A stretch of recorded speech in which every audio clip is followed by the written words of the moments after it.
السلام عليكم ورحمة الله وبركاته. عاملين ايه؟ يا رب تكونوا كويسين. كل سنة وانتم طيبين. انا غايبة عليكم، ما بنزلش فيديوهات، معلش بقى حقكم عليا.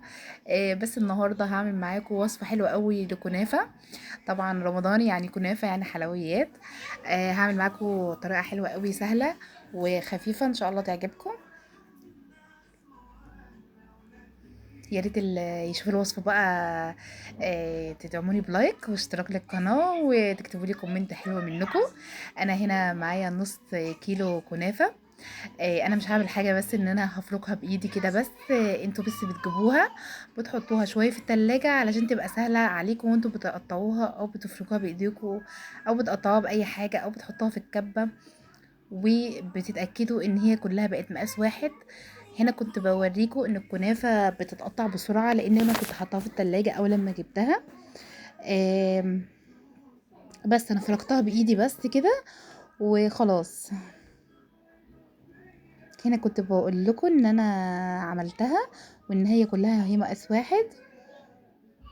دلوقتي بقى هعمل معاكم القطر ده حلو قوي وهيخلي الكنافة مقرمشة وحلوة، والقطر ده تقيل.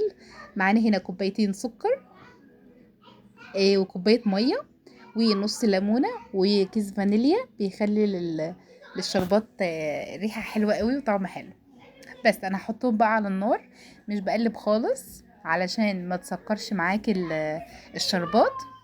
بس بسيبه بقى اللي هو هيدوب مع نفسه، وفعلا هو خلاص يعني السكر داب لوحده.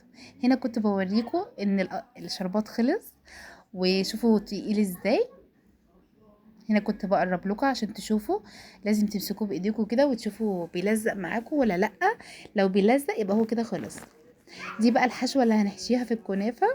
معانا هنا نص كيلو لبن، نص لتر لبن، ومعلقتين نشا كبار. بس كده. هنقعد بقى نقلب، ولو احتاجت معاكي نشا تاني حطيه. دي اسهل طريقه للكنافه للمبتدئين. آم، قلت اما افيدكم بقى بطريقتي. كل سنه وانتم طيبين ورمضان كريم عليكم يا رب. انا هنا هفضل اقلب اللبن مع النشا لحد ما يتماسك ويبقى قوامه حلو، مش خفيف قوي مش تقيل. ده الحشو اللي هنحشي بيه الكنافه. انا هنا بفضل اقلب، اول لما حطيت النشا بفضل اقلب علشان ما يكلكعش منك. انا هنا كنت خلصت بس المقطع ده ما جاش. جبت بقى صينيه اللي هنحشي فيها الكنافه. انا هنا كنت بسيح سمنه، سيحت شويه حلوين تحت، وهبدأ افردها كده زي ما انتوا شايفين. حطيت شوية حلوين. هبدأ بقى اجيب الكنافة عندي وابدأ احط شوية بشوية كده وافردها بايدي. بس كده. ببدأ افردها بايدي. انا هنا بصراحة ما حطيتش النص كله، حطيت وسبت شوية كده. هعملهم معاكم مرة تانية ان شاء الله، عشان انا عملت صينية صغيرة. لو انتوا حابينها تبقى صينية كبيرة بتحطوا النص كله. انا هنا حطيت شوية كنافة وهبدأ ابططها بقى بايدي. هبدأ ابطط بقى الكنافة كده بايدي. ولو عندك كوباية بتحطيها وبتساويها. طلعت حلوة قوي ومقرمشة وجميلة واحلى من الجاهزة 100 مرة. جربوها وان شاء الله هتعجبكم. انا هنا خلاص سويت الجزء الاولاني. هبدأ بقى احط الحشو اللي عندنا. هنا كنت بتأكد ان كل الاطراف متساوية، وهبدأ احط لها جناب علشان الحشوة ما تطلعش بره وهي في الفرن. طبعا وانت بتعملي كده انت بتسخني الفرن على درجة حرارة 180 عشان تبقى جاهزة. الفرن يبقى سخن. هنا بقى هبدأ احط الحشو. بحطه في النص يا بنات علشان ما تبصش منك او ما تطلعش منك من الجناب. انا هنا بحط الحشو بتاعي. بس هي الحمد لله ما طلعتش عشان انا عامله جوانب. هبدأ بقى هسيبها تستريح شوية الحشو علشان هو سخن. هسيبه يستريح شويه ويتماسك، وهبدا احط الجزء التاني من الكنافه. الجزء التاني بقى مش هبططه، هحطه كده بالراحه زي ما انتوا شايفين. بحط كده بايدي وبقفل الجناب بس، وهبدا احسس عليه كده بالراحه بس علشان ايه؟ الحشو ما تطلعش منك. طريقه حلوه قوي وسهله وخفيفه. إيه، ودي اسهل طريقه للكنافه. يا رب ان شاء الله تعجبكم الوصفه، تعجبكم، جربوها وقولوا لي حلوه ولا وحشه. انا هنا كنت بحط الكنافه، بس بحطها بالراحه عشان بس الحشو بس ما يطلعش منك. انا هنا كنت خلصت، بقفل بقى بالجناب، بقفلها كويس.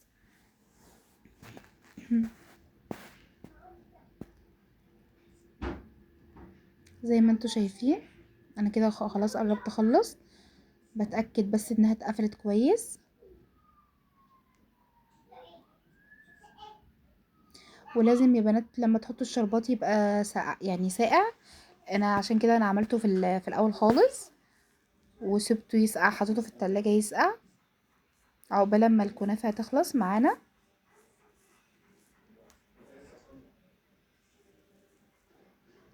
بس فشويه السمنه بقى اللي فضلوا معايا هبدا احطهم بقى على الوش زي ما انتوا شايفين، علشان تتحمر وتاخد وش معانا حلو.